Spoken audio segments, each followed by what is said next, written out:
So, Zakk, you said go to the store and buy a volume of Wolverine. I didn't say it as a command or anything.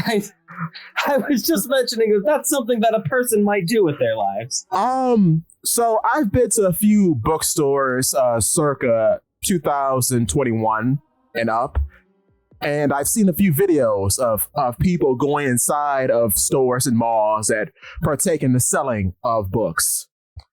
You know what's so interesting about these stores, including your local Targets and such? Yeah. Comics don't exist in them. No, you have to go to like a certified comic store for the most part. Yeah, and it's so interesting because it's like, I wonder why people are buying so many mangoes. I wonder why.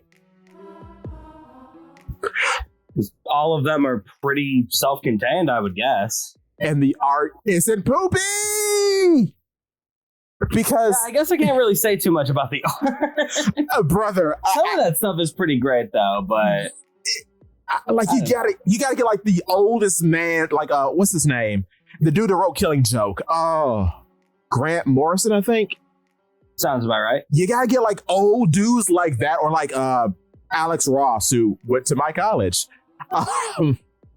You gotta get dudes like that to like get like the good art, apparently. Yeah, because most of my knowledge about college, or not college, but comic art kind of falls off around, I don't know, 2004, 2005. Yeah. Apparently there was a weird shift in which the comics industry started hiring a bunch of yahoos from Tumblr.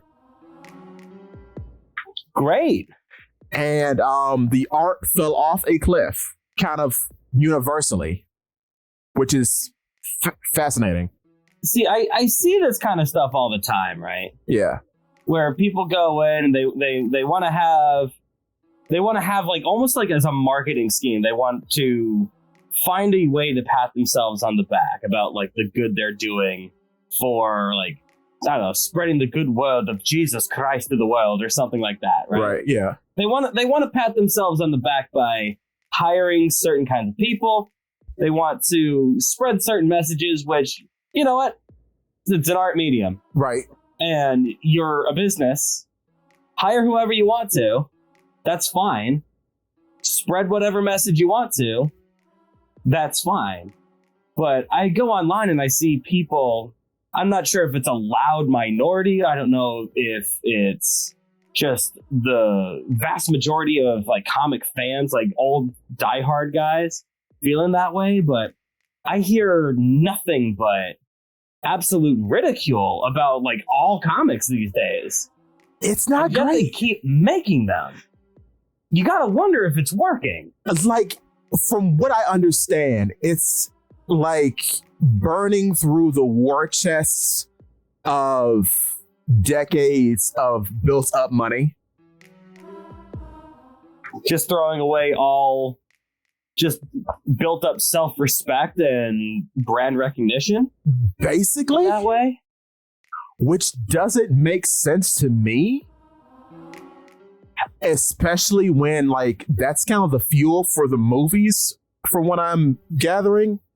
But we've kind of but nobody cares about stage 4 or whatever stage Marvel's in right now. Yeah, all the gas is out of the car. We're stranded on the road right now. Endgame happened. Yes. Once Endgame happened, dude, Avengers Endgame felt like the series finale of movies. Yeah. It felt so final because they've been working to get to that point for like 10 years, man. 10 years. The little boy who was in Iron Man 1 is like a full teenager now. The man's almost old enough to be Iron Man now. Yeah. Yeah. And then once you don't have Iron Man anymore, I'm losing the plot. Because it is kind of crazy just how hard RDJ kind of carried that series, that franchise. Ain't it? Like out of nowhere, 2008, boom, here he is. It's insane.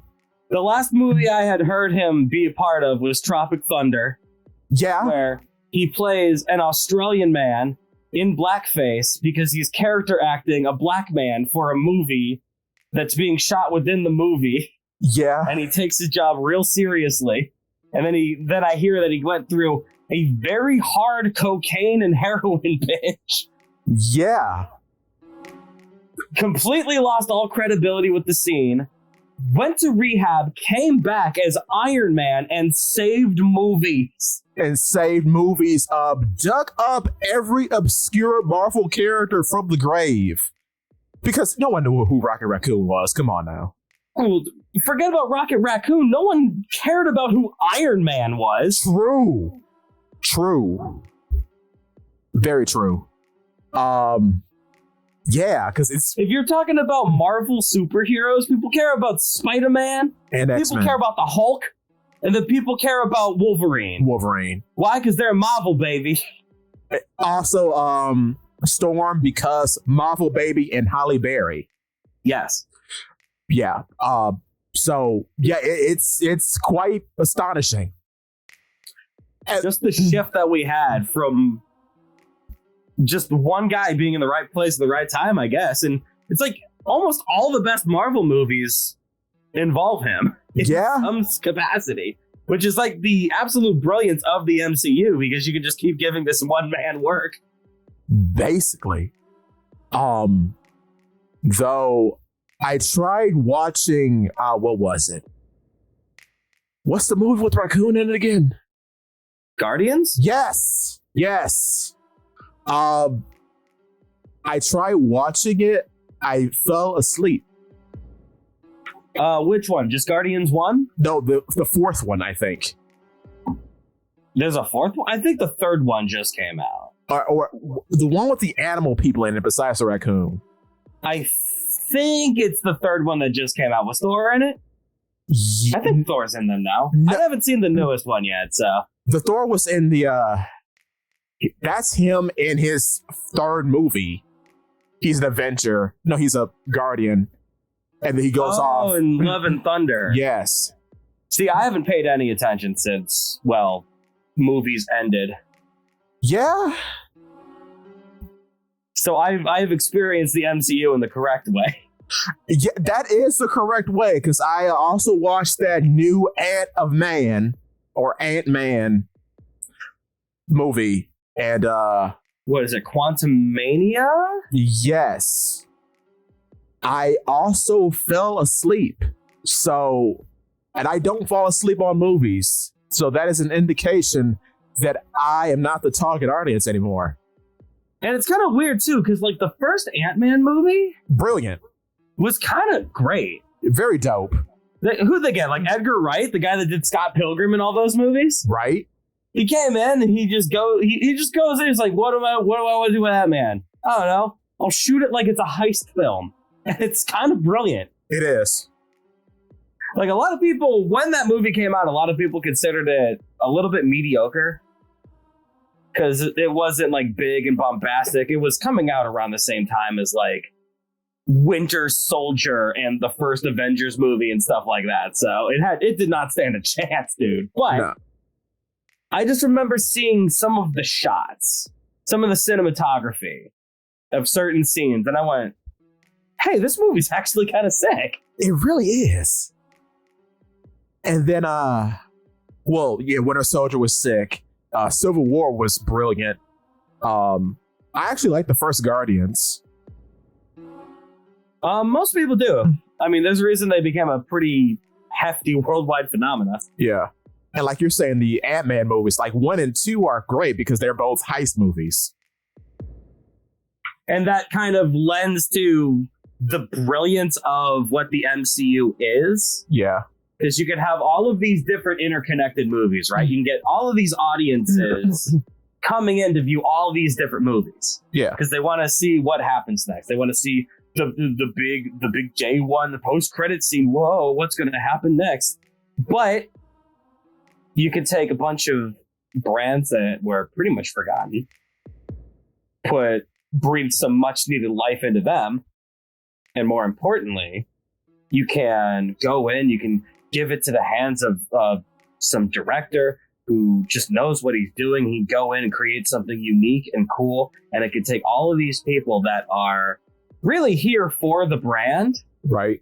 Maybe it'll get them into like a new type of movie they never thought they liked. Maybe after Ant-Man, you'll be like, hey, maybe I like this movie. I want to see more movies that are like this. Well, what are other like heist films? And then you go and then go from there. Exactly. Go in like that one big heist movie, the about the 8 people. Ocean's 11. Ocean's 11, baby. Fast and Furious 25-6.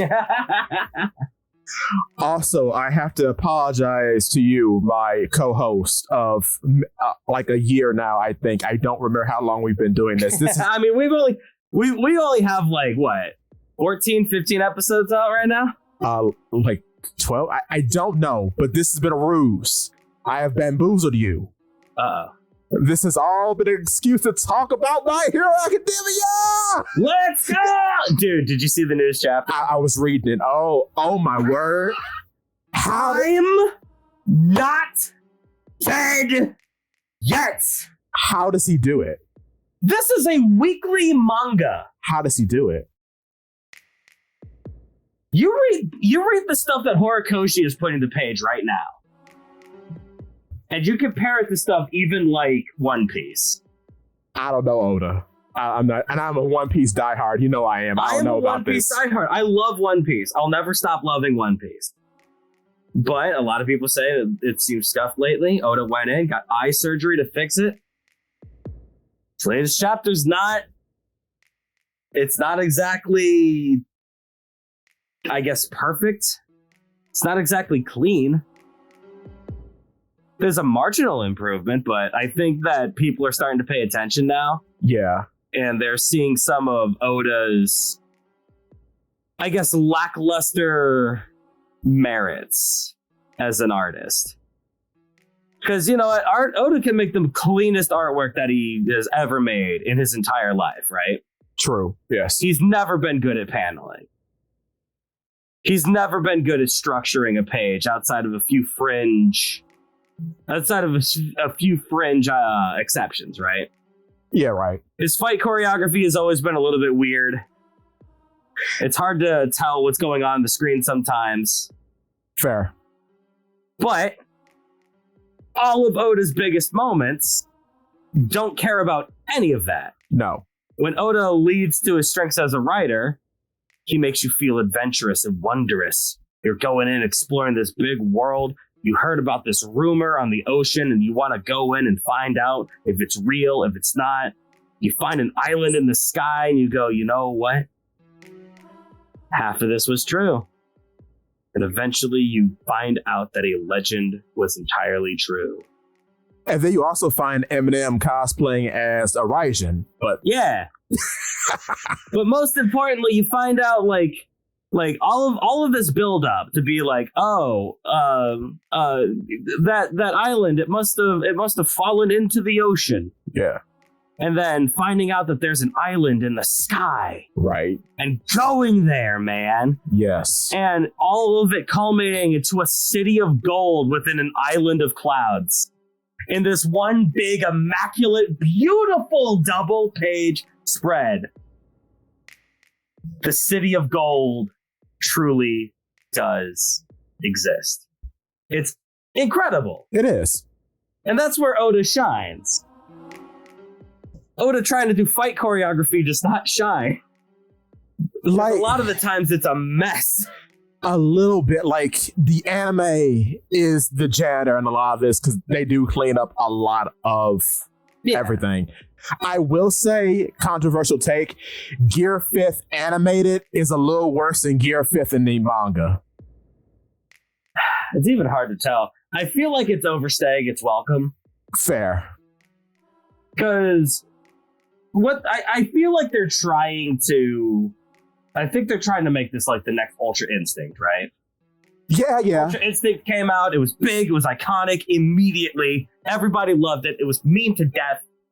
And then it came out. It did a couple really cool things. And that was it. Yeah. It was done. And everybody lost their minds over it. Here Fifth has had like what? 7 episodes of anime on it? Yeah, and not as many memes. There's monkey, and then the eyes popping out. But it doesn't, for as big as it is, it doesn't feel like it's making a big impact. Despite the time they're putting into it, which now it's over now, so I don't know what we're doing here. So I feel like, a lot of it has to deal with just the fact that One Piece's anime is not really that big comparatively. No. One Piece manga is the biggest comic sold in the world. Yes. One Piece anime? Nah. I mean, Boruto is constantly putting in better numbers. Which is weird. A rash. It's Sasuke got beat up by a velociraptor. That's wild. Incredible. But you look at it the other way around though. Dragon Ball manga, new to Dragon Ball, only watch Z. Who this? True. Dragon Ball anime, worldwide famous. Cultural staple. Everyone. Go on. Cultural staple in at least 3 continents. Yeah. What? Yeah. North America, Japan, and South America. South America. Oh yeah, South America. South America is just Dragon Ball and KOF down there. Yeah. Brazil worships Goku as a god. It's nuts. Yeah, it's crazy. Kamehameha and come on, rising tackle. Exactly. But yeah, it's strange. But then I sit down. I am not an MHA guy. I am not. I'll go on record saying I'm not. I've popped in for these past 3 or 4 chapters. I see goals everywhere. Immaculate. I'm blown away. Stop. I wish we started out like this, or at least like because All Might is him.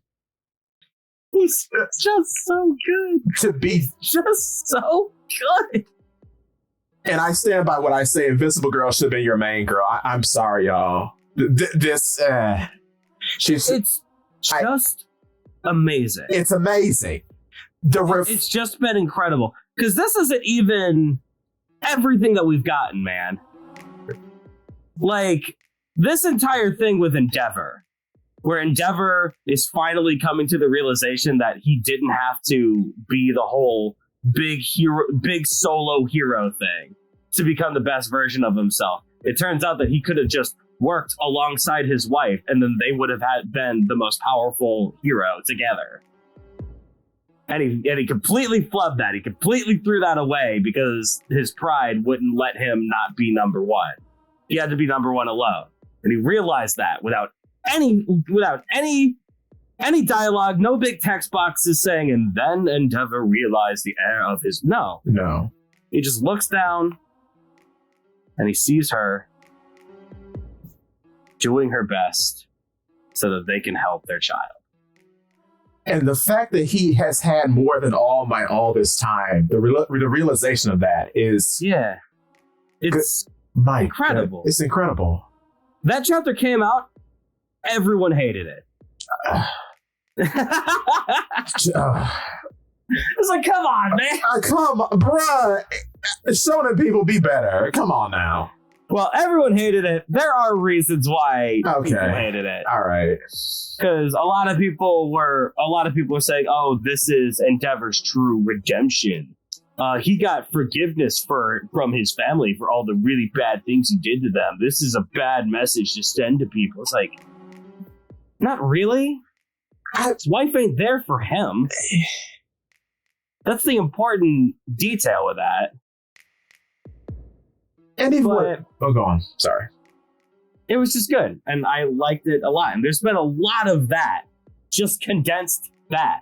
They brought back my man Gentle, for God's sake. Yes. And Stain, I don't know. Stain became a main character. He should have stayed a main character. This is amazing. Stain became a main character for just a single moment, fighting the most powerful villain that the world has ever seen. Kishimoto could never. Kishimoto tried and flubbed it. Zabu's Kubo tried and flubbed it. He tried many times. When Aizen came back in a chair. to fight big, weird god Quincy Man at the end of Bleach. Didn't like Grimjow also come back 15 times? Yeah. Which This felt so cool that Stain was here. And the way that they beat Stain's power. it's just like, no, you, I have no blood, idiot. Is your power gonna work when I don't got blood, you dummy? Like, what? You can do that? You're like, yeah. I love the cheating. The cheating out of spite. Oh, it's so good. But yeah, everyone hated this chapter. Okay, bruh. Everyone said that this chapter was bad and poopy. I'm so sorry. Do you want to know why? What? Look at the panel of him not saying I'm not dead yet. Look at this. Oh, go on. Dude! The art! Artistry. The art!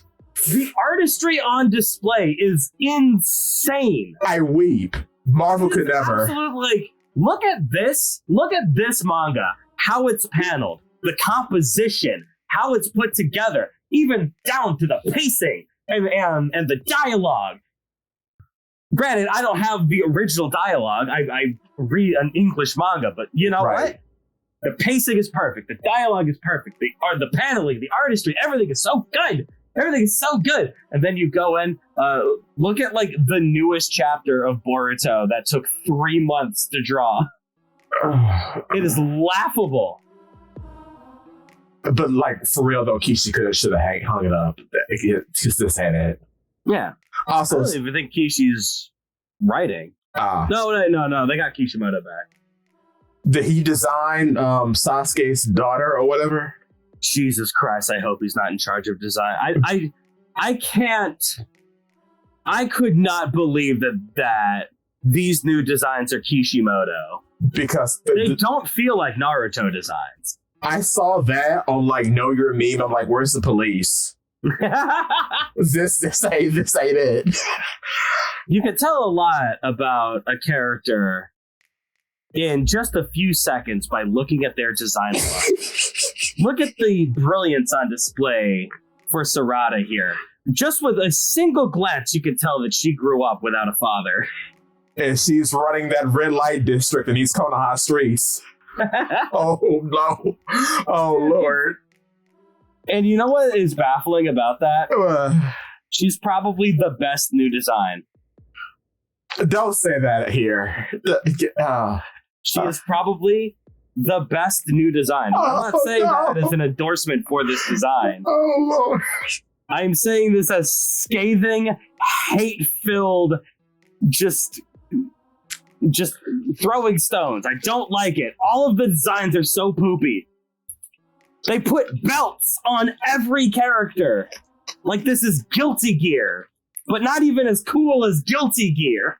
Or nothing as unhinged as anything Nomura makes. Yeah. Oh. It feels like it's trying to be fashionable, but play it safe. And it's lame. And I don't like it. Is Boruto Zoro now? He's got like the cut? Oh. Well, no. Boruto's not Zoro. Boruto is what's his name? Natsu. Oh. Fairy Tail. Oh, so not Luffy, yes. Yeah, he's Natsu from Fairy Tail. Except he acts like Zoro. But not like Zoro when he's fun and goofy. Yeah. And a character in One Piece. He acts like what Zoro fans think Zoro acts like. ZKK. I know it well. Yeah. He acts like that, and the world just bends around him like he's Natsu. That's kind of wild. The perfect chosen boy in every conceivable facet. Amazing. This is what Naruto turned into. I mean, he's a swordsman. Does he still use the spiraling spear with Sengon? Does he still do that? Yeah, of course. Okay. Did you think that Boruto was not going to be a master at all jutsu? every one of them at once. Oh. He's the chosen one. He could beat Rock Lee in a fight. Oh. Does he do that? Probably not. You could have told me. Like, with how this story is written, I'm pretty sure he could simultaneously fight Might Guy and Itachi and Madara at the same time. He's completely busted, dude. I'm baffled. The man makes the 10 Tails look like a joke. A joke! So he does not have a furry creature inside of him. No. So he's got a. So you remember? Well, I don't know if you remember. The alien, right? Yeah, you know how Kaguya happened at the end of Naruto. Yes. So if you don't know Naruto power scaling, you know like the furry creature happened first, right? Yes. And that was like one stage of like you have regular dudes, and then you have this, which is like kaijus, monsters. Right. These giant beings that you can't feasibly fight. And then, if you take 9 of those creatures all together and form them into one big creature, you get the 10 Tails. Right. And the 10 Tails is like all of the big kaijus into one. All of their power in one creature at once. Okay. And then you take that and then you put that into a ninja guy. And that is the 3rd most powerful Naruto villain. Madara. No, Obito. Oh. And then Madara ends up also getting the power, but he steals it from Obito. But that's just how strong Madara is. Right. So then you take that and you add the Sage of Six Paths. Yes. Who was the son of this alien chick. Right. Who invented jutsu. Right. So that mixed with the giant super furry creature is the next level of power. After you get that, you get the Sage of Six Paths mom, who is an Otsutsuki. The Otsutsuki is the final villain of Naruto. Took everything in their power to defeat one of them. Okay. Right? Yeah. Okay, I'm following. And then she was considered an absolute jobber compared to her family. And we go through about 3 incarnations of them until we get to a super powered Otsutsuki who is now living in Boruto. And that is Boruto's version of the Nine-Tailed Fox. So what you're saying to me is that we wanted to do Saiyans, but we couldn't do Saiyans, but we did them anyway. Except it's bad, and it's lame, and it's poopy. And they're not named after funny vegetables that makes me clap. They might be named after something. Oh, that's why I don't. How did you be a fan of this? This is. I'm sorry. Dude, Boruto is like the biggest Sigma male of all time. He's so cool and in control, dude, and he totally earned it, dude. But like Jim Bros watching a manga. I'm so the mango. I'm so confused. Tons of people love it. I don't know what's happening. Oh, also, if you didn't know, My Hero Academia 402 came out. Oh, cool. I haven't read it yet. I have not read it, but I'm just looking at the paneling, and he's consistent, ain't he? It's wild that he's putting this out. Like, I've been saying this over the course of about an hour. Yeah. It's absolutely insane how consistent this has been over the last month. Also break next week, so sorry. I mean, that's fine. Yeah. Give him a break. I'm in awe. I don't know what to say because I'm looking at this last shot and just the amount of work. I won't spoil it, but I'm just wow. Okay. it makes you look. Okay, you're sitting at your house, right? You look over at your neighbors and you see them. They got a new Ferrari in the garage. They got the new souped up grill, and then you have your grill, and it's busted and it's wore out, but you still love your grill, and you have to do videos about your grill. Yeah, and you're like, well, they're just getting their new grill now. It'll be bad soon, but you have your grill. The wild thing about it, yes, is that more people like your old busted grill than the souped up Ferrari grill. That's true. So, I mean, it's a weird situation to be in. It's like a weird place to be. Because I love One Piece. Me too. I'll never stop loving One Piece. Me either. I love it forever. But I do like it. Sometimes you just get real tired. You do. Yearn for those old days, right? You go in, you look at Oda's work like right before the time skip, right? Yeah. Or even right after the time skip. Even Fishman Island, Punk Hazard, had some great artwork. Like, what's been happening is recent. Yeah. Like, it's hard to tell just because Wano was so long, but this is like new. And it's even with this, it's been a interesting but a weird start. There have been some shining moments in it, and I mean, Kizaru is here. I should be elated. Yeah, but I'm in a weird spot because I am enjoying Borsalino though. I will tell you that. Yes, manga.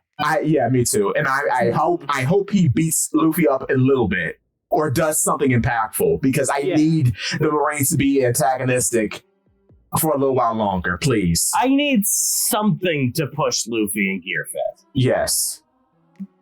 But the concern I have are like these little things that are happening in the background. Like, this is Jinbei's first arc, right? As a Straw Hat, like legit. He's carrying around boxes for Vegapunk. Like, and I know I'm though the viewers don't know this, but I've been like suddenly Jinbei is obsessed. You know this. Mm-hmm. And I'm like, okay, if this is a character that we're serious about, like no gaffes, no goofs, he's going to be here for the next 500 plus chapters. Do you remember Brooks' first outing? Brooks' first outing was against Duval, if I recall? Yes, against the Flying Fish Riders. Yeah. That was running on water and being a goofy boy. And it's the first time he used music offensively. He used his position in an offensive manner, put everybody to sleep, put Luffy to sleep. It was funny. Everyone loved it. He did something. Despite him being... cemented him as a recognized and needed member of this crew. Yes. Even when he like had a folly when he tried to save Luffy from drowning, he cursed himself canonically. He said, I need to be better. Let me be better. Put everybody to sleep. It's a clear indication that he is here and why he is here. Jinbei is carrying boxes right now. Well, I don't even think that's really even on Jinbei. What has anyone done?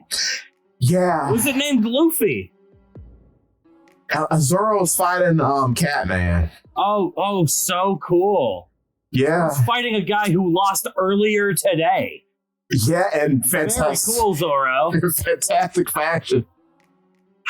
The man. At the very least, he's not fighting someone who got off screened, I guess. What is anyone doing? What has Usopp done in Egghead? Get strangled by Borsalino. Cool. Oh wait, he wired up the communications for the Gorosei, so that's something. I mean, that is a cool moment. I'm just kind of... That's a reach. I'm reaching like Luffy right now. Like, that's kind of the problem. It doesn't, like... I think Egghead has been really good. Yes. I like when they aren't skipping half the arc, I like the pacing. I like how sometimes we can sit down and have a conversation between the Straw Hats. Yes. Nami got one chapter where she realized that she could steal all of Vegapunk's stuff. She ran around stealing Vegapunk's stuff. Oh, peace! Which is good. Which is very good. Something that I've missed. I like Old Piece. Old Piece good.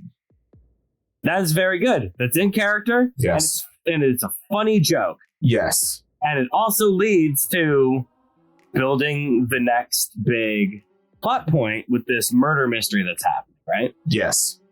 Cool. Yeah. Efficient, cool, good. You get a little character moment. Do you think that Usopp would get like a God Usopp moment in this arc? With how they've been portraying him? No. Do you think Nami's gonna do anything? No. Not one thing.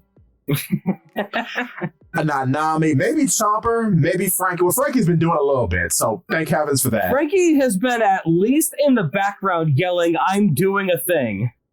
Which is neat. And I like he's teaming up with Lilith. Please continue to do things with Vegapunk. Yes.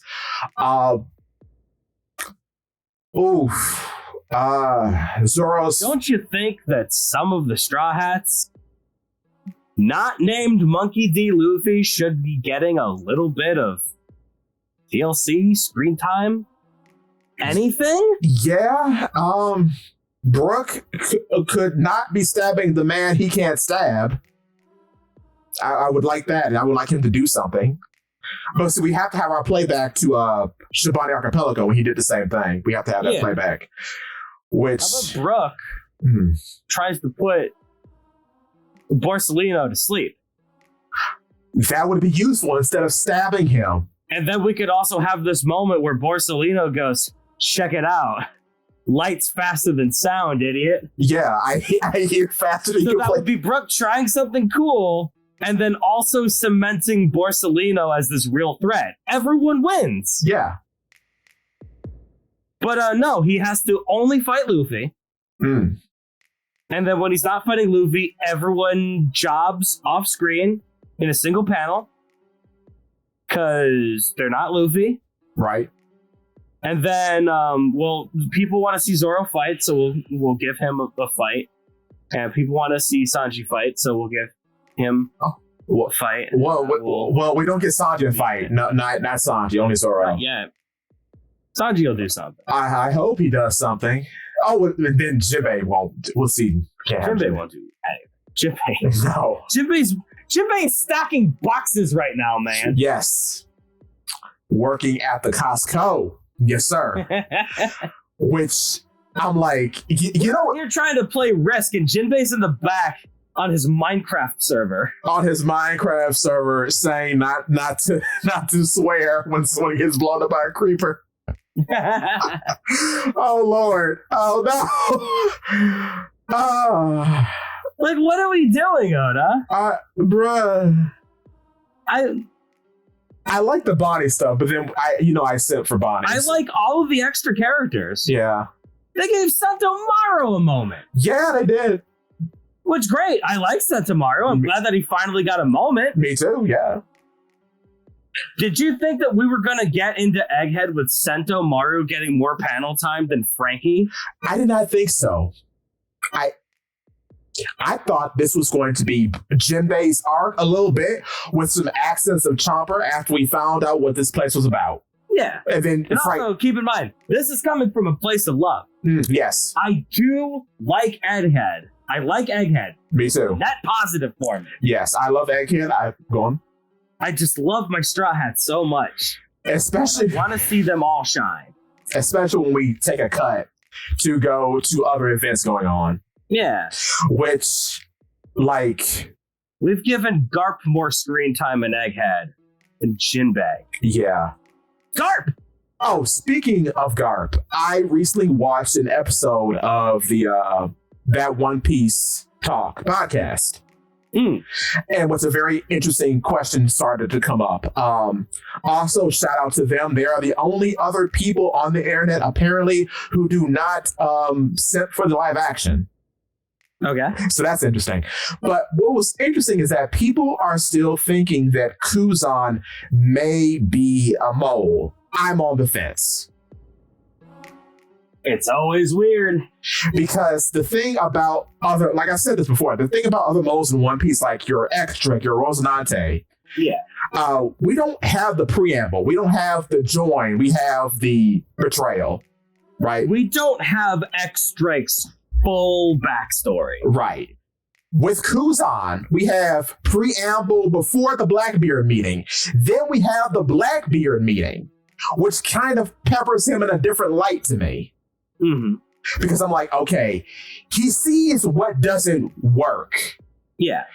Aki Inu is not changing for anybody. Sakazuki is a mad dog. He allows Sword to exist, probably to kill more pirates, most likely. But he is in it for the pirate killing. He is not complex in that way. Kuzan, we have had trouble with him and his form of justice since he appeared on screen.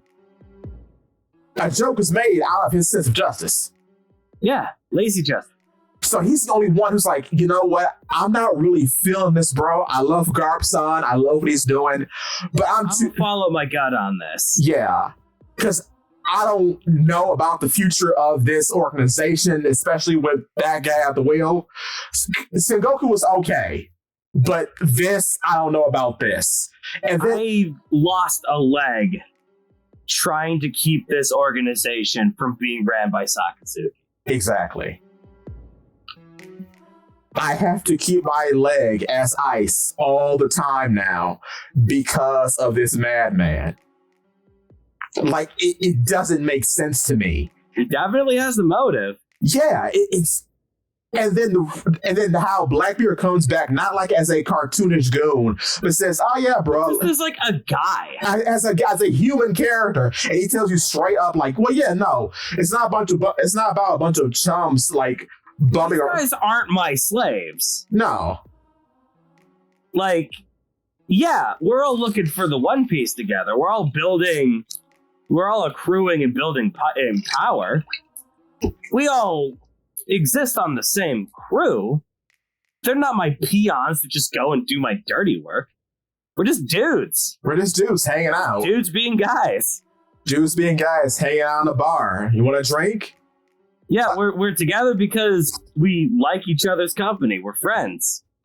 We can get into fights sometimes. You know, we're not going to agree all the time, but you know what? Even if some of my crewmates are dinks, we get each other, right? Exactly. And we all follow our own dreams. And it just so happens that our dreams kind of line up a little bit. And you know what Kuzan does? Oh, sorry. Go on. But you know what Kuzan does when he hears that? He pauses and he sits there. And he's like, I could have been living my own dream all this time. All I have to do is throw away my pride as a Marine. But she's already done. Right. Because he retired. Exactly. And now he has Green Bull as his replacement. Right!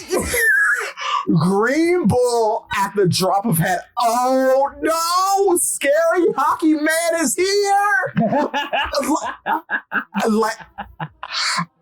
That was one of the best chapters of the year. That made Wano kind of worth it. The hilarity.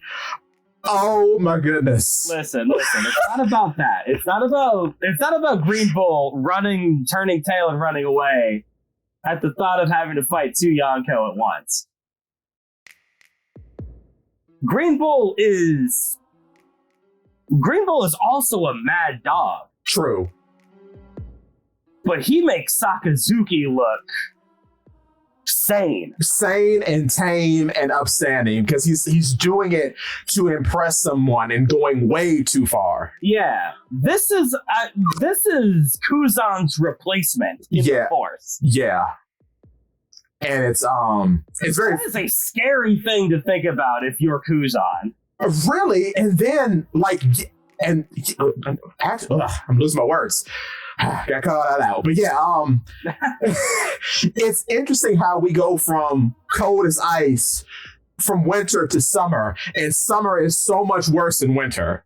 Yeah. Because all that he did at the end of Wano, he ruthlessly attacked two former Yonko commanders. Then he attacks civilians and says, "Who cares? The world government is run by prejudice. I don't care about you. You'll die under my green foot." The government is run by prejudice.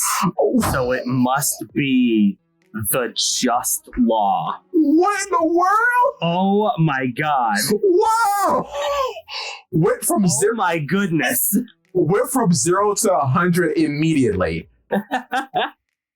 And he's not any slouch. No. Man tanked a Boro breath and didn't care.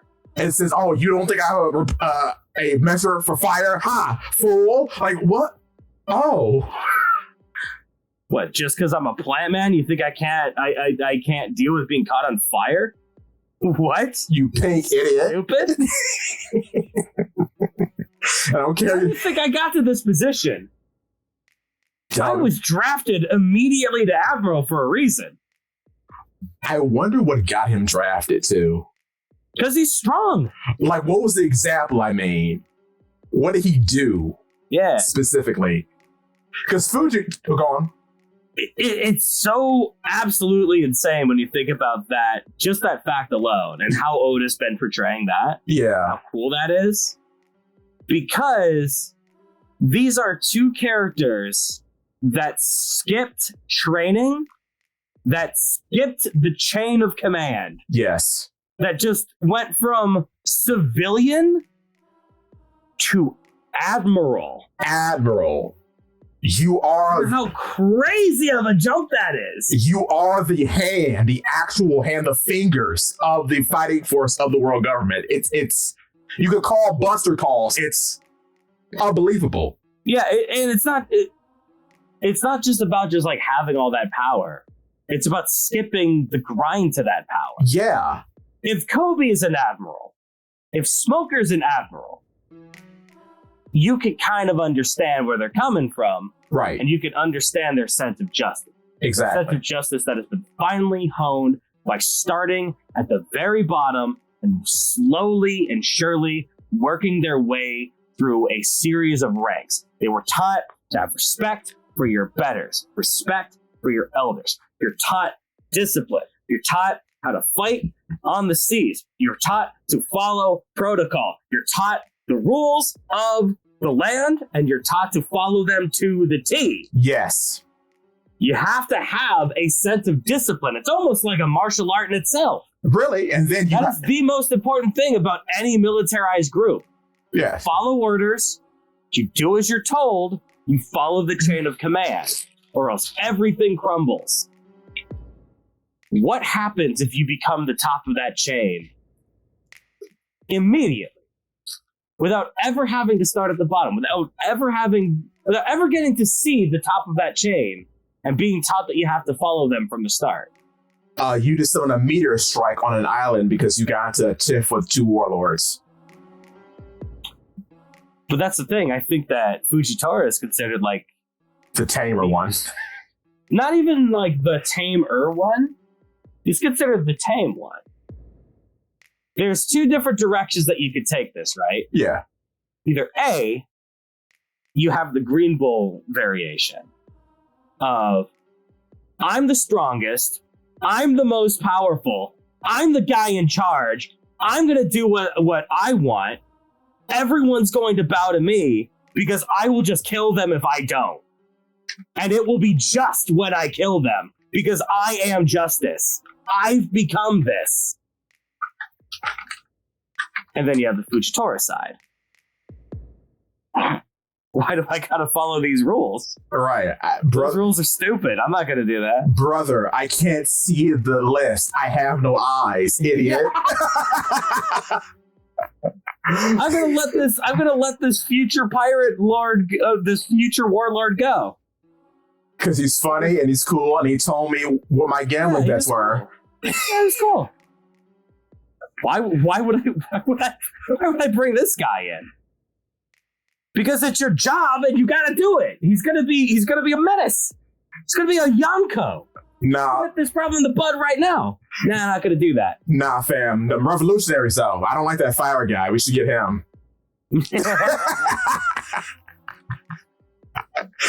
Oh, goodness. But yeah, you're absolutely right.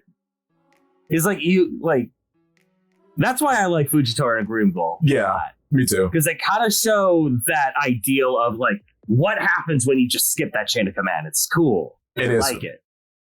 Meanwhile, Borsellino continues to be interesting because unclear justice. Borsellino is just a wild card. He is. I love him. I feel like that's why.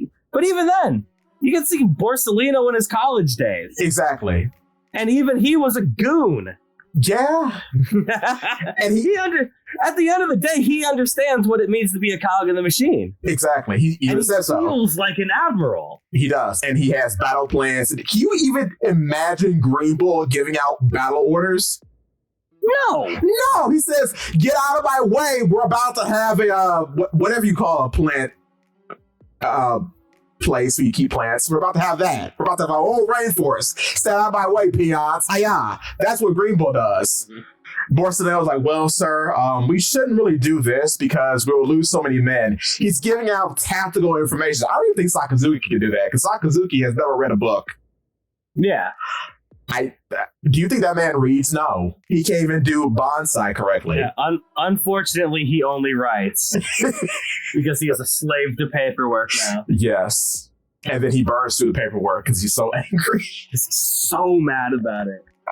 Man is here to kill pirates, and now he has to be a slave to this bureaucratic nightmare. The guard dog has to do dog shows now. Terrible. Terrible. Oh Lord. But yeah, it's very interesting. I just hope not Sakazuki, Borsellino, I hope he doesn't job to Luffy. I need at least a stalemate. I think that he's made a pretty impressive showing so far. He has. Dealing with Gear 5. Yes. This might be the first time. You talk about like how Luffy deals with his enemies, right? And I think the most iconic and the most overdone way that Luffy will deal with his enemies, right, is that he'll just blast them away. Exactly. From Alvida all the way to Kaido, he blasts them away. Yes. Sometimes he blasts them into the sky. Sometimes he blasts them through the ceiling. Sometimes he blasts them into an active volcano. But he blasts them away. Yes. So he does that to Borsellino.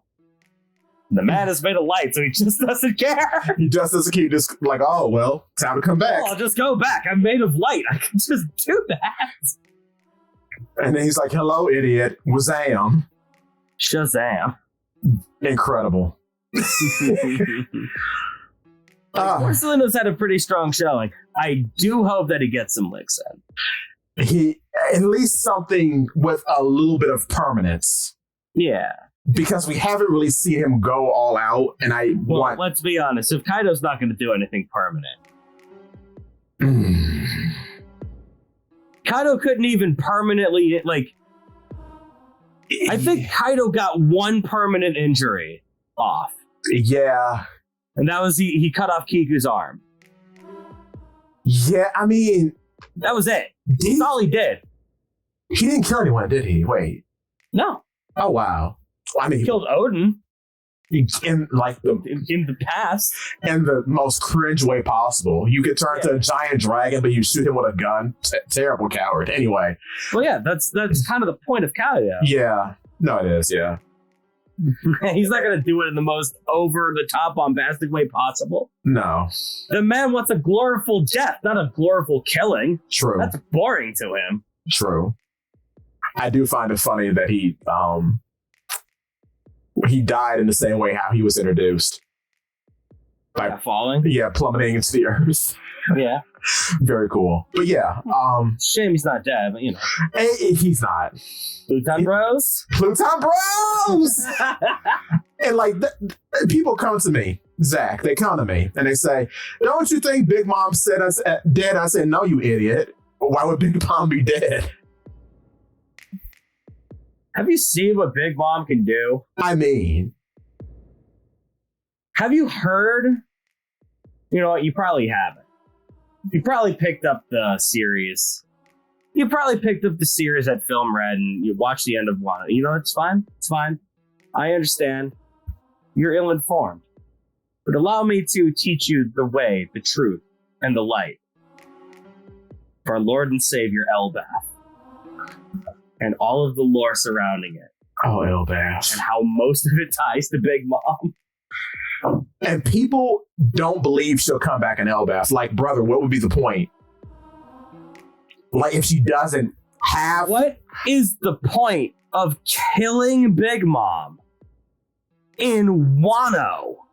An arc that she kind of just butted into because she was in the neighborhood. She has no place in being. I kind of just think he wanted to dress her up in Wano garb so he could have his, like, not House Moving Castle, Spirited Away, so she could look like her.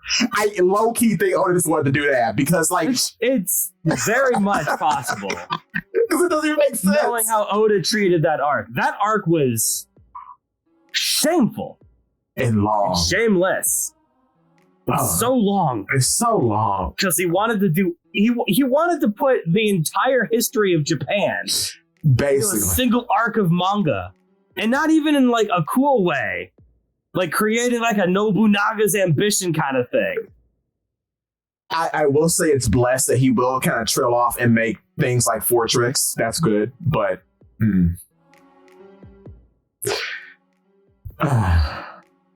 But at the end of the day, if you're going to go off into 500... If you're going to go off into 500 sub-stories because you have so many ideas of wanting to share your culture with the world, but you include the other Straw Hats? Like what you said in the past. Can Frankie please go to the Sea Stone Quarry? Can he? Frankie please go to the Sea Stone? Can Brooke fight a smile? I mean, the ghost jokes were funny, but can he do anything? Can he fight a man? Can he do anything? How about Nami? How about one of our East Blue Core 5? How about Nami? Nah. Nah. She's got a... tail around with Age Woman. So, like, what was even their goal? What were they even supposed to do? I don't remember. I know she got Zeus. Zeus is funny, but like... Oh.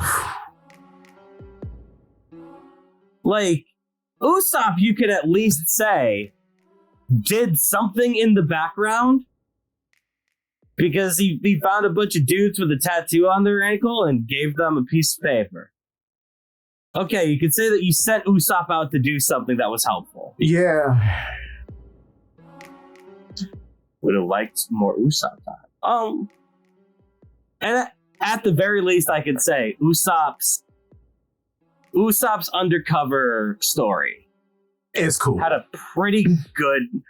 It's not even that it's cool. It had a pretty good payoff. Yeah. Which is what I wanted out of more of the Straw Hat with their undercover nonsense, right? Yeah. We spent a long time in Whole Cake, right?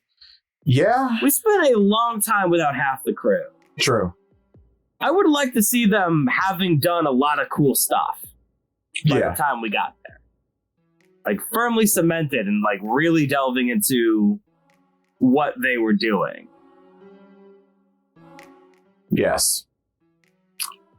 But instead of wasting away with 2 concurrent sumo arcs so that Luffy could yell Doskoi and win in a sumo fight and then get arrested and then win in another sumo fight, and then he can fight a bunch of Smiles, and then he can go to Okaburo Town, then he can fight a bunch of Smiles, then he could fight Kaido, then he could fight in prison, then he can get out of prison, and then Luffy can fight more Smiles while training, and then Luffy can fight more Smiles in the raid. Yes. And then Luffy can fight Kaido.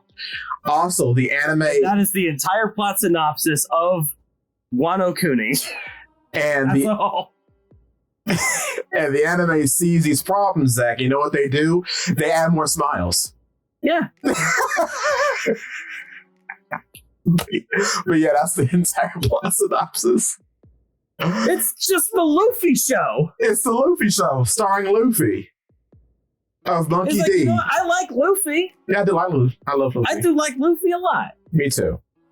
I would like 1/10 of our Straw Hats to have more than 9/10 of the screen time. What did Robin do? She was a geisha, and she hung out with Orochi. She was a spy, yes. She was a geisha, she hung out with Orochi, and she was there to watch Komurasaki die. And that was all Robin did.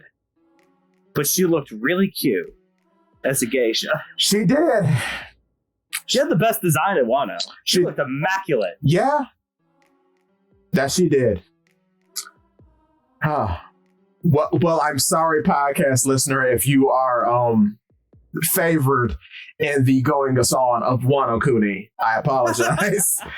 I'm sorry that it's come down to another talk about Wano, but this is important, man. It's important. It's bleeding into Egghead. It's bleeding. I mean, I hope people who love Wano can't wait to get more Wano, because I think we're going to get most of the characters from Wano to come back in Egghead. Because Yamato's not done. I'm sorry, brother. I don't think she's coming back in Egghead. She's coming back soon, and yeah, she's coming back at some point. But I want to believe that she's going to get a cover arc before she comes. I would love a cover story. I think she's going to get a cover arc to give this, because she needs more characters. Something. Because Wano didn't. Also, a Wano, like, we're still a little bit burned out on Wano, but a Wano cover story be kind of clean. Would be kind of good. Yeah. Wano has a lot of area to explore that we never got to explore. In a context that we don't have to deal with this super serious, dumb warlord plot. And that's another thing, too. It might be fun to just sit down, take a breath, and explore what Wano has to offer. Also, I would like for her to walk by a dead Hawkins. Just find him and add a flower to his corpse. Please, confirm a death, Oda. Please, confirm he is dead. Because Hawkins, I hate him. I love his powers. I hate him as a character. Because, like, he had a cool gimmick, being a fortune teller. Yeah. But then it just turned... Go on. And then they didn't really do much with it. No, and then it turns out he's like, I always trusted my cards, except when they told me Luffy was going to win by... Yeah. Which is like, okay. And he had a cool cat. Did you know he had a cat man on his crew? He had a cat man on his crew? Yeah, with a name. His name was Faust. Cool. He was a cat mink. Black cat mink. Oh, that's cool. Who got no talking lines.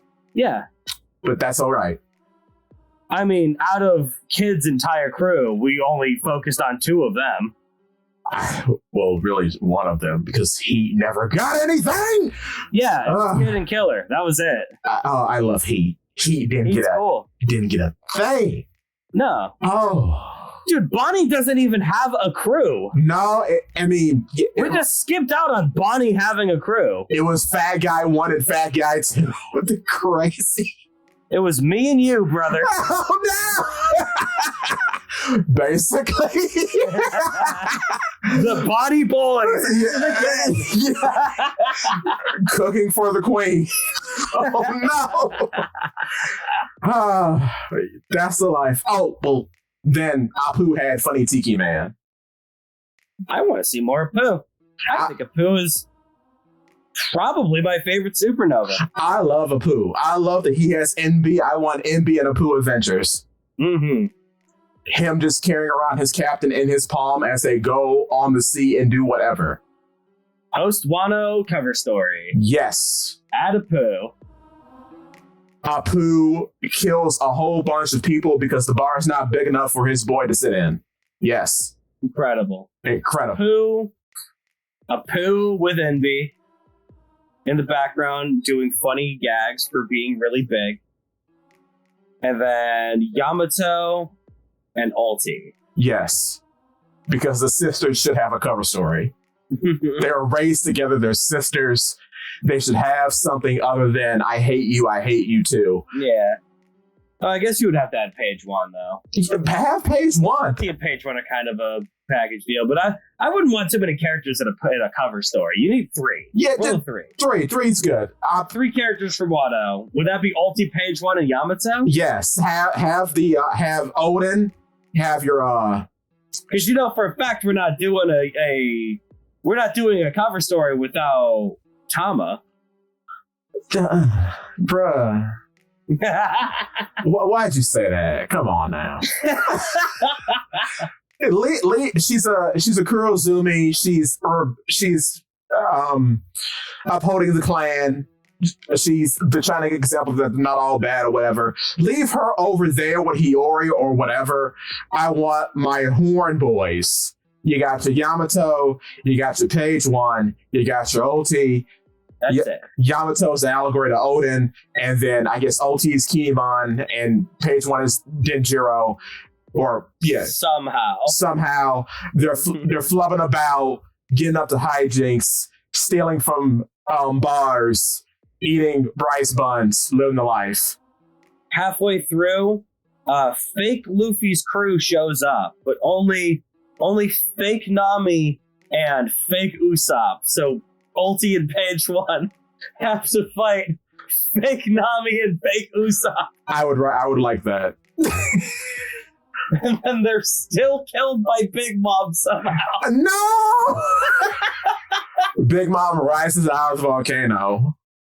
Oh, no. That would be kind of like a crazy way to end a cover story. It would be. And then we have the big Wano cover story. We end with Big Mom and Kaido coming out of the volcano. Yes. And then Yamato runs across the ocean with her ice powers and says, Luffy, you gotta go beat up the big dragon again in the old egg. Please, Luffy, go get him. And then... Nah. I'm going to Elbas. My territories? Defend my territories. That's your job, idiot. Oh, that's funny. And just when you think that Kaido is going to take over Wano, who is there to back up Momo? But the Barto boys, baby! Barto boys, barriers. They defend against anything. Anything. Dude, Bardo could legitimately block Kaido, I'm pretty sure. I want to see it. Because, dude, Bardo was blocking some crazy stuff back in Dressrosa. I'm thinking he could at least tank a Baro breath. Of course he can. I don't know if Ibaga is going through it or not, but there's a chance. Yeah, because he blocked, what's it called? Like the big punch. Yeah, the Yonko killing punch. He blocked that. Yeah. He blocked that. He contained Gladius. He made stairs, which was really cool. What else did he do? He did something else. Oh no! Do you know what I'm thinking about? Who's Scroll guy? Raizo contained the Burrow Breast, so Bar can bounce it back. That's no problem. It's not even about bouncing back, it's just blocking it. Yeah. My man has walls, and nothing can get rid of them. Nothing. Not even Shanks hockey. Nothing. Nope. Not even that. Bart killed Shanks. Please kill Shanks, Bart. Bartolomeo. See, that's the one thing about Bardo. He's gotta have a confrontation with Shanks. Right? He has to. Because back in Wano, Shanks was like, oh, Barto is causing trouble for us. We gotta go and deal with that. But the next time we saw Shanks, he was just chilling in Elbaf. Because not dealing with his responsibility. Because he had to be there to be a cool guy against Kid. Yeah. What was the point? To get Kid out of the story. You know what? The Shanks you and I love is gone, and we need to accept that. It's so weird how they portray this character. He's the Superman of the pirate universe, and I don't like it. He's not even Superman. Because Superman... He's the Boruto of the pirate universe. Basically. Because he's like, I'm just going to hack you up because hockey's the greatest power, don't you know? Yeah. Even though... He's got the best power. He's got the best genes. He's got the destiny. He's the best. He's a Fed. The biggest and the strongest. Now that is a villain. I hope he's a villain. Potential. I hope he's a villain because things are pointing to him being a Fed, like the most federal agent you have ever seen. Yeah. Shanks being like, I don't know. I'm kind of torn on Shanks being a villain, right? Fair. Because Shanks being a villain, you have all of this like weird behavior from him, right? This, I'm super serious all the time. I gotta take it seriously. I hold the weight of the world on my shoulders. I'm just the biggest, brightest, and bestest boy. I'm willing to take a fall so that my beautiful daughter Uta won't be killed by Marines. And I'm willing to take the fall for the death of an entire island of thousands of people because I'm such a good guy. I'm so good. Oh! And then he's that. He's just like the biggest, brightest, and bestest boy. Right. On top of the fact that he's also the strongest being known to the world. He's in Kaido's top 5. How wonderful. It's like they're trying to make him too perfect, but he's also really stoic. Yeah. And he takes everything real seriously. Which is why we stay in Blackbeard. Yeah, which is why I hate this version of Shanks. Yeah. That a villainous Shanks is only going to embody that. Yeah, because there's why is Blackbeard a better Shanks? But if we have Shanks as a good guy, as a friendo, you know for a fact we're going to introduce Shanks with a big party. Yeah. And then we'll get to see the good version of Shanks again. The goofy, goober version of Shanks. Which is Man good. running around drinking beer with his lads, having a grand old time. And that's the version of Shanks I want to see. That we won't get if Shanks is a bad guy. Yeah. Because Shanks as a bad guy is just going, hey, remember that guy that you liked? That was called Shanks? That was a lie? Oh, man. And that's lame. That is lame. It's so hokey. But he kind of exists in a really weird spot right now. Yeah, and it's because he has not had a good showing since. Good Lord. How long? I think with the Whitebeard meeting, technically. Because he doesn't do anything in Marineford, he just kind of shorts up. He just shows up. But even the Whitebeard meeting, he was like, I'm here to talk business. Yeah. Then he was talking to the Gorosei, I'm here to talk business. When was the last time that we saw Shanks laugh? The Mihawk meeting. Uh-oh. Was it the Mihawk meeting? Uh-oh. No. Oh no. Granted, we don't get to see Shanks very often. But when was the last time we saw him having a good time? Drinking a beer. Technically, he was having a good time in Elbaf, but he was being stoic and epic and cool. And then he was seeing a giant child going, this is Luffy. I will give you hats, new Luffy. You guys remember chapter 1 when I did this? Yeah, now clap. Despite the fact that it has no emotional payoff whatsoever. None. Because the chapter 1 was a big emotional moment of a man sacrificing himself to take a gamble on the future. He lost his arm. He lost his arm. And he went, you know what, Luffy? Take this hat.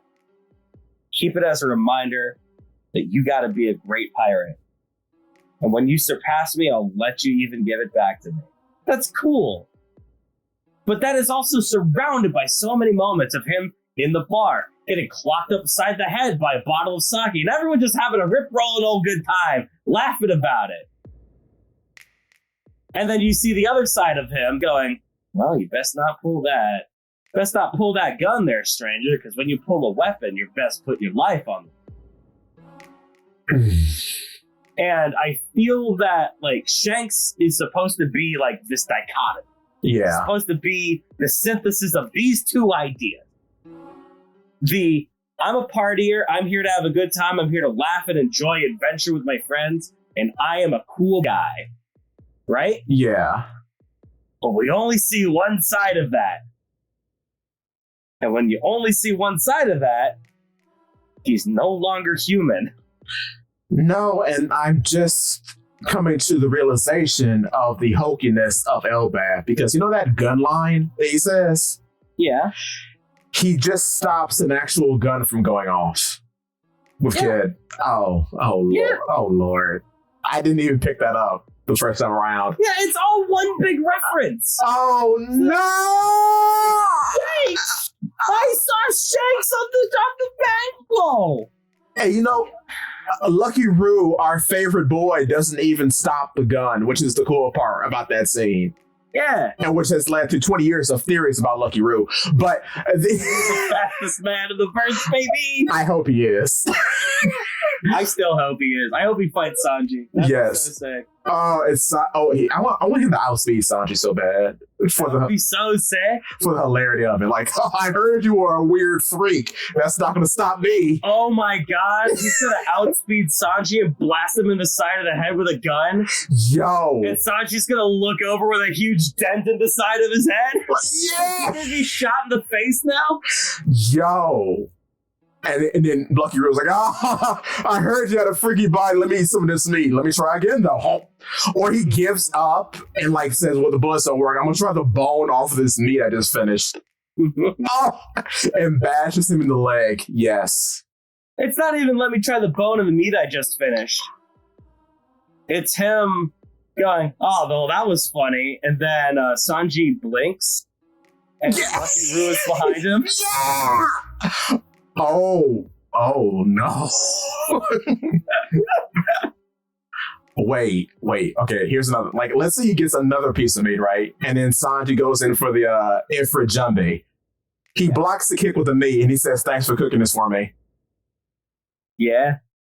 Oh. No. Ooh. We could make it a reference.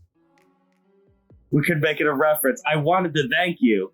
I was just thinking that I needed a light. Yo! Oh no! Timmy!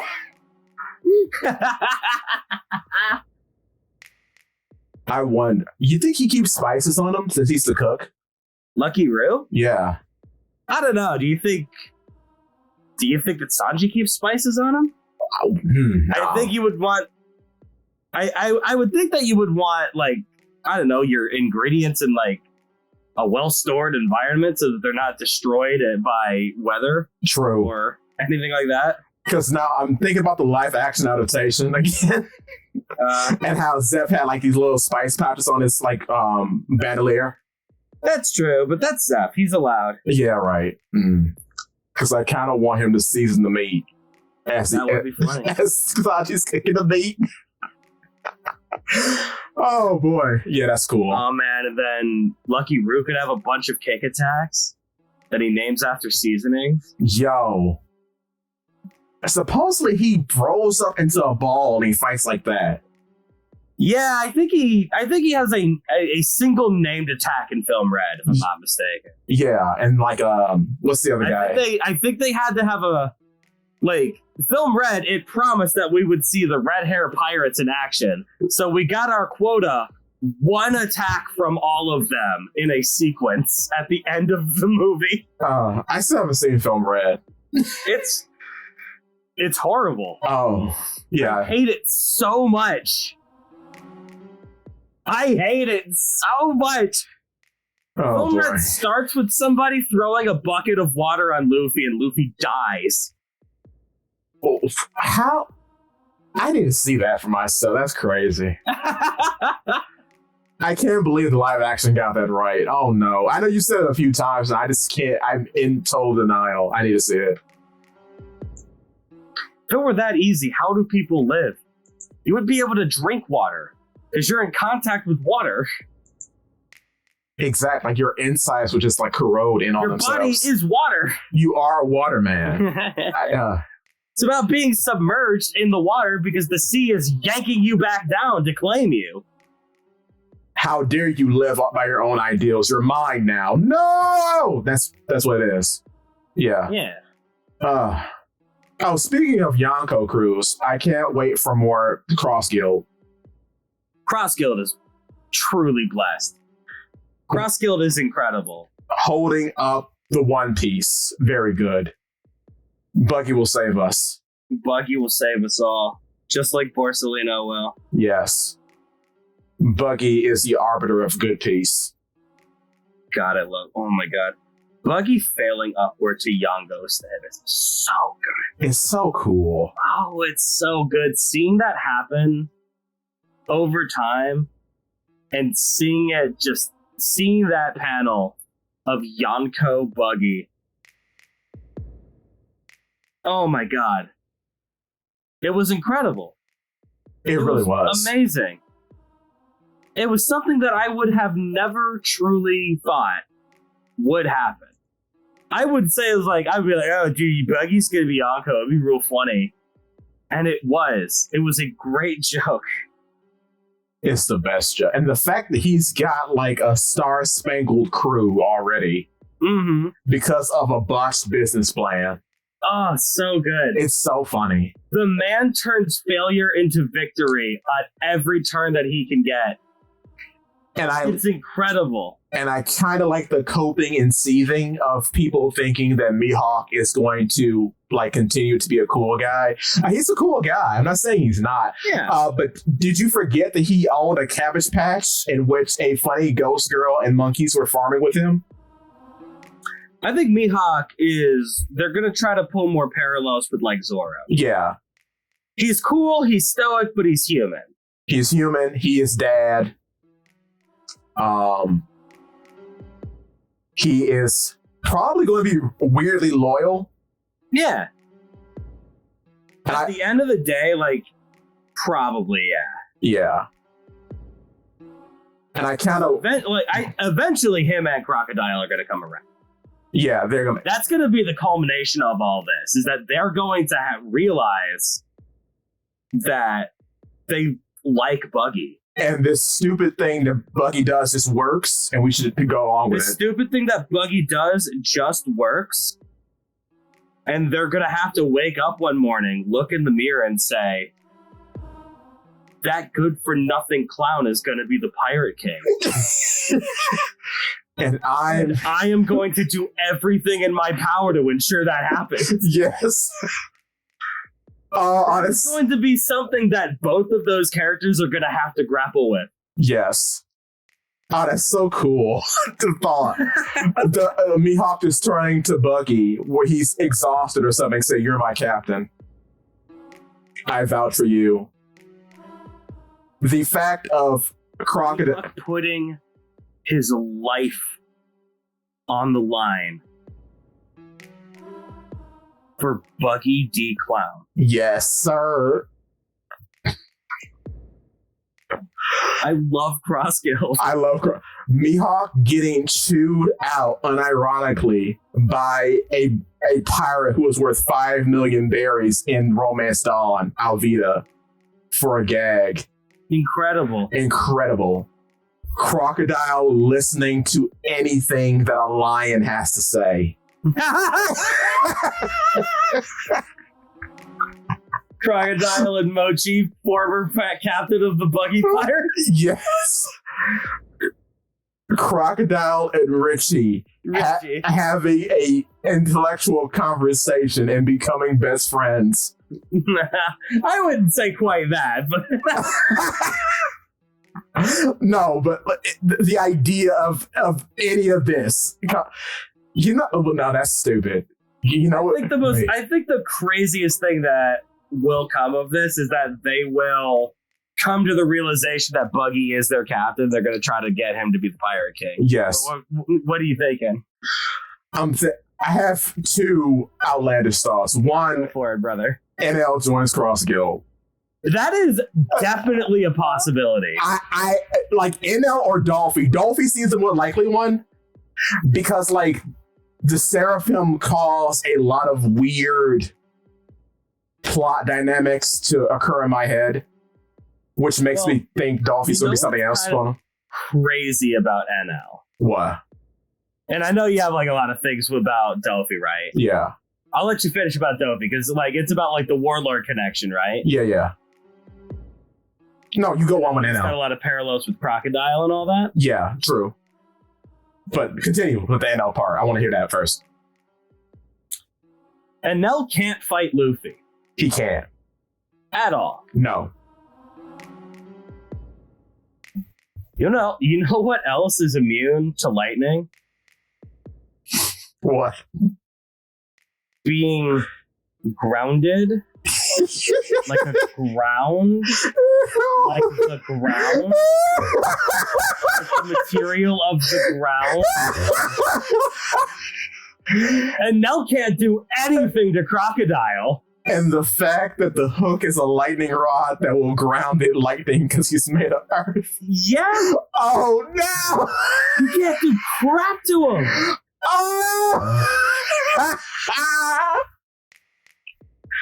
Like you might be able to do something around that, like how he was able to use like the heat from the lightning to start damaging Luffy. Like he could turn Crocodile to glass or something like that and hamper his movements. Yeah.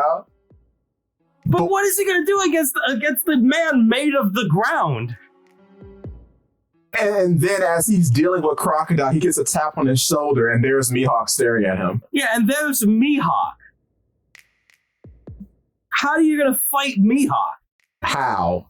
Eneru's cool and good and powerful and awesome. Yes. I think in a one-on-one fight, he's got a good chance against Mihawk. Possible. Because he is... Man, the man is lightning. He is lightning. If he's taking the fight seriously, yeah. What is Mihawk supposed to do? And he's like, which a lot of people don't like when I say this, it's NL and Borsellino. It is NL and Borsellino all the way down. For Logia, like, proficiency. Yeah. Yeah. I mean, the man is so good at what he does. He is. Controlling the lightning. And it's not even really a stab at Mihawk, right? This isn't really like, oh, Mihawk sucks. No. Mihawk is bad. I don't like Mihawk. He's bad swordsman. But I'm really strong. What is any swordsman supposed to do against NL? Exactly. The man is lightning. Lightning. What are you going to do if you try to cut lightning? Nothing. And then he's not a bad Logia either. The one like, I don't know how to dodge attacks. Oh no. Yeah. Dude, the man uses his Logia to just like appear besides people going, yo, sup? What's up, bruh? Bet you didn't notice me. It's because I'm lightning and I'm real fast. Like that one guy that tried to stab him in the head. Like, oh yeah, did you forget I'm lightning, idiot? L4, zap.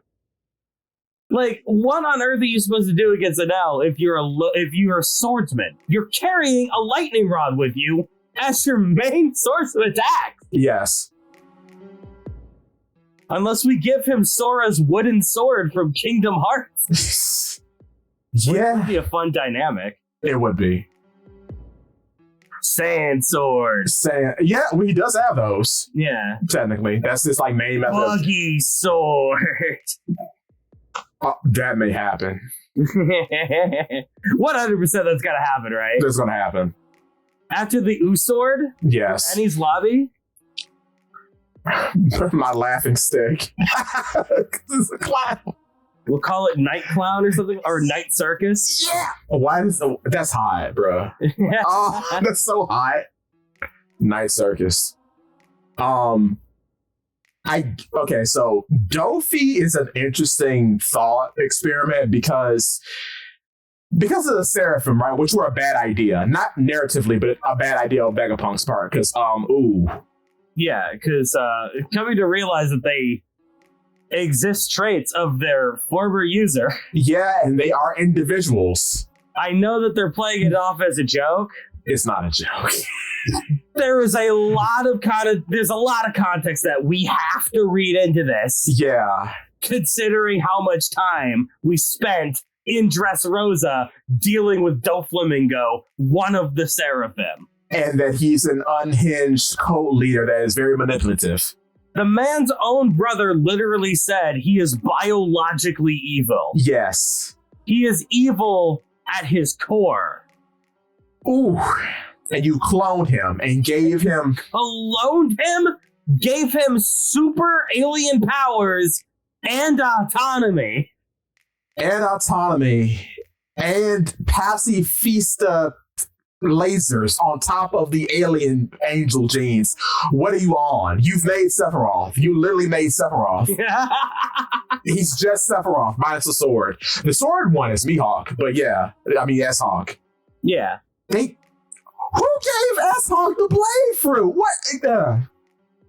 Ridiculous. Yeah, well, I mean, like it's... If you have Yeah. a clone of the world's strongest swordsman, Right.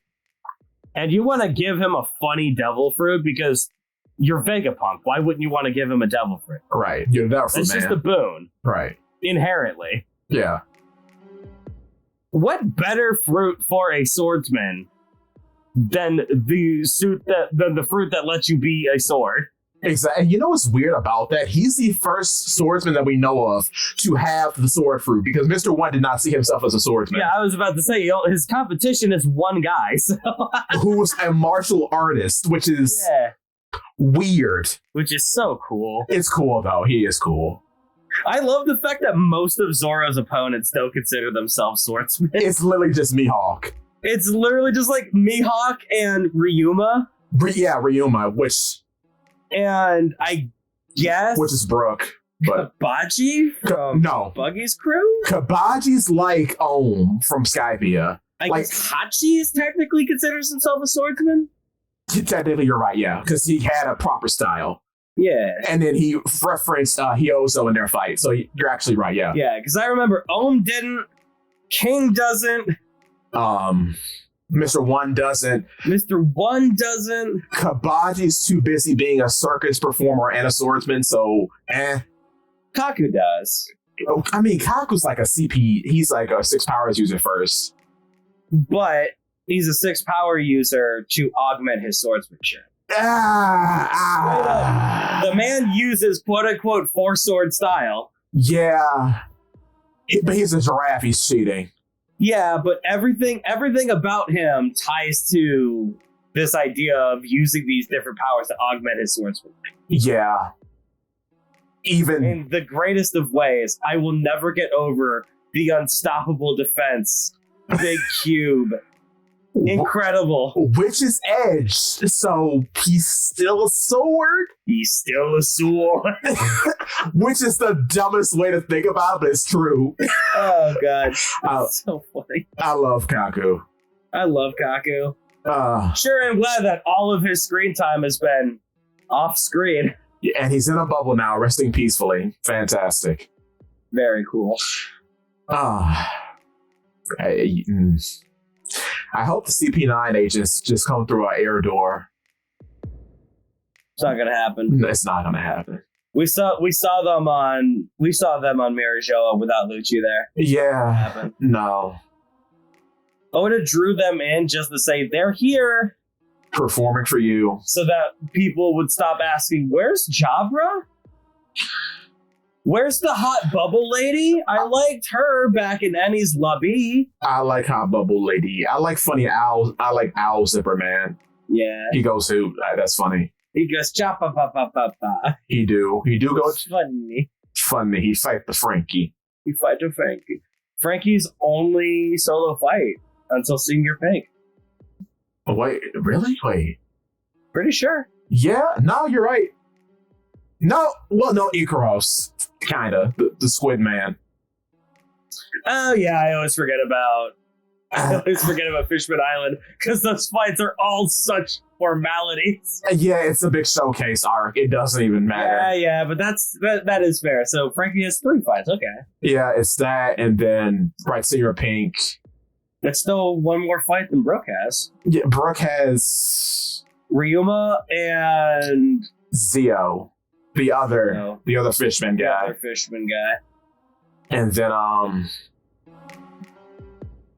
trying to think. Wow. Oh yeah, Frankie and Sasuke.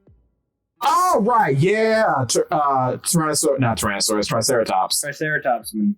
Yeah. But yeah, that's still more fights than Yeah, so that's tough when Brooke is your favorite Straw Hat. I know. Well, Brooke doesn't really need fights. Brooke has always been like a recon man. Brooke has always run support. Yeah, I want Brooke fights. I'm fine with Brooke being that because he stole that from... He took that away from Sanji, who's not allowed to do it anymore. Yeah, because... Yeah, it's funny that the two that wear suits are kind of the spies. That's very funny. Cool. It's very cool. Yeah, so I like Egghead. I wish Straw Hat's got more screen time. Yes. And I hope that the Cross Guild continues to be better than the Red Hair Pirates. Buggy's gonna find the One Piece first. He should.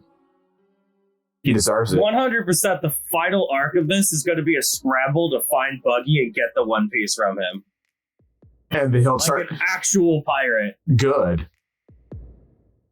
I hope he is Rox D. Zabek's son, and he turns to Blackbeard and says, "You've been a poser all this time, Teach. Cut off your beard." I hope that we get to this point, right? We're gonna cut back to Mary Shelley, and we're gonna see Cobra barely alive in the dungeon because he didn't smile. He's not dead. Yeah. And no, I'm with you. And he's gonna be like, "Who are you?" As Eam walks into the light, he's got a big red nose. Yo! Wait, do you remember the Big Comfy Couch? You ever watch that show? No. As a child? It stars it's a Canadian show, but it was like here in the US, and it's about this clown girl and her big comfy couch. So Eam is just the clown girl. Very cool. Very funny. I would laugh. Like, I don't know what is in store for Eam.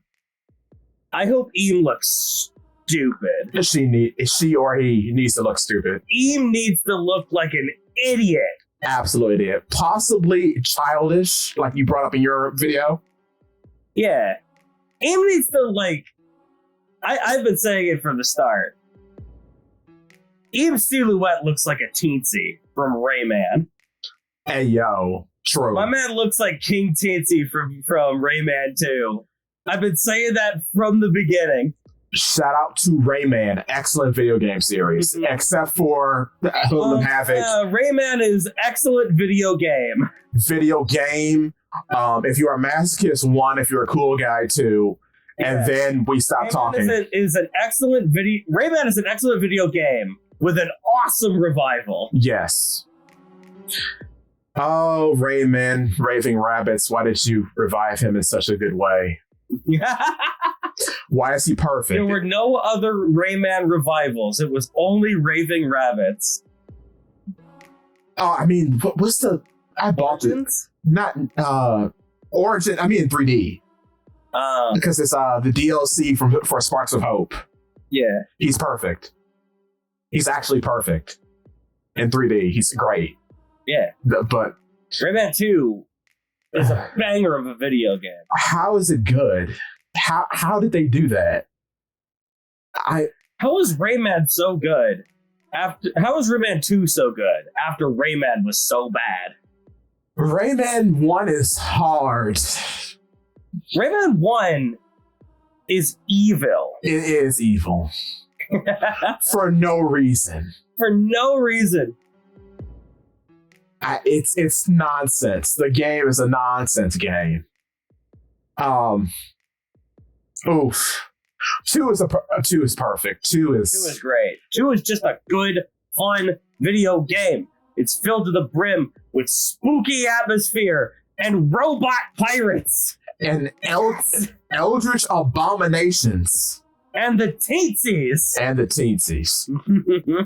And a funny frog with a creepy voice in some regions. Yeah. Which I like. I like Funny Frog. It's just so good. It's such a good game. And then we get to Hoodlum Havoc. We don't talk about the dark days. No, we don't. But robots, though. Robot pirates at that. Yeah, it was so sick. Robot pirates. Oh, The general aesthetic of Rayman 2 is flawless. how did they make the pirates? I looked at them the other day, like the weird, like They hold up. They look cool to this day, man. I'm in shock. I'm going to look up their theme right now. I want to listen to it. It's amazing. Razorbeard is so good. It's better than a dude called Mr. Dark. Yeah. What? This weird wannabe floating wizard man who sucks, and you don't even fight at the end of the game. Wait, you don't? No. How did you fight? The final boss, you're not even allowed to get to the final boss until you 100% complete the game. Oh, that's stupid. I didn't know that. And then when you finally get to him, he revives 2 other bosses, and you fight them. And after you beat them, they go, "Congratulations, Rayman! You won! You did it!" I had a buddy of mine a few years ago.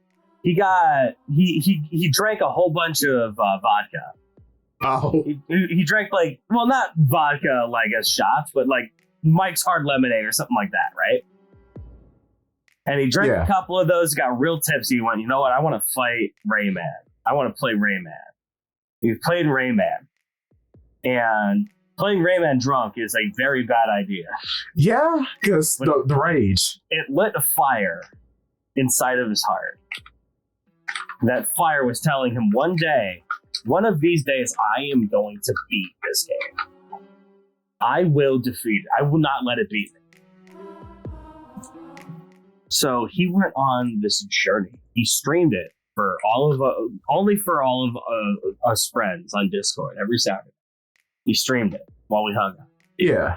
We watched him suffer through all of Rayman. And then he beat the game. And it broke him. Because Rayman's ending is awful. It's horrible. What happens? It just ends No. abruptly. You kill the final boss, which isn't even like the real final boss, and it just goes, "You did it, Rayman! Yeah!" And that's it. Despicable. Despicable. Oh. Jesus, Rayman Origins character design though. Oh my. How do they do it? Oh, it is so much soul. Flawless. I love Barbara. I love Glowbox. Mm-hmm. I love the TCs. I am literally Glowbox. I grew up to become Glowbox. Glowbox is cool, so that's And fair. the father of 6. What a guy. Yeah, right. With a wife that looks just like him. Who is pink. Very Man cool. is living his best life. He really is. Best Luigi. Best. Rayman all ending.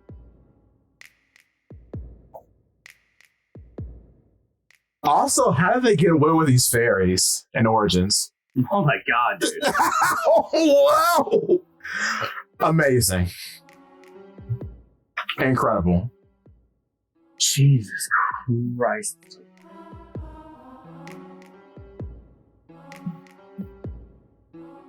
Some of the best. Yeah, that was a good era of video games. All right, I rephrase it. You do get to fight Mr. Dark. Okay, fair. But Mr. Dark is only exclusively a 100% bonus final fight. And after you beat him, it goes, "Congratulations, Rayman! You did it! You saved the world!" And then it just fades to black, and that's it. So you are still defeated by Mr. Dark as it flames to black. Because that... how dreadful. How absolutely dreadful. Like, do you get a cool power-up? Or... Let me see. Oh, that's why I thought of the way I did. You don't get to kill Mr. Dark. You fight him a little bit, and he runs away and throws a boss rush at you. That's dumb.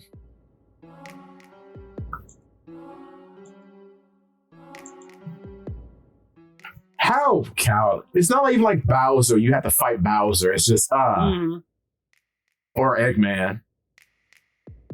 Oh, speaking of which, I'm just gonna send you this video because it's really something horrible. Let me see this. Good content. Good content. I was about to say, I think. Do we want to end it here? Wait, let me. This is lame. Okay, we'll end it here. As I'm watching this terrible video, subscribe to Reddit Sephiroth. Subscribe to Palette Feed Works. Bye bye, everyone. We'll see you next week with coherent One Piece talk. Maybe, I don't know. I promise to be at least semi-coherent One Piece talking, I guess. I don't. Oh no. You should never ask me to carry the coherence of the conversation. Yeah! Oh. Whoa! Bye-bye.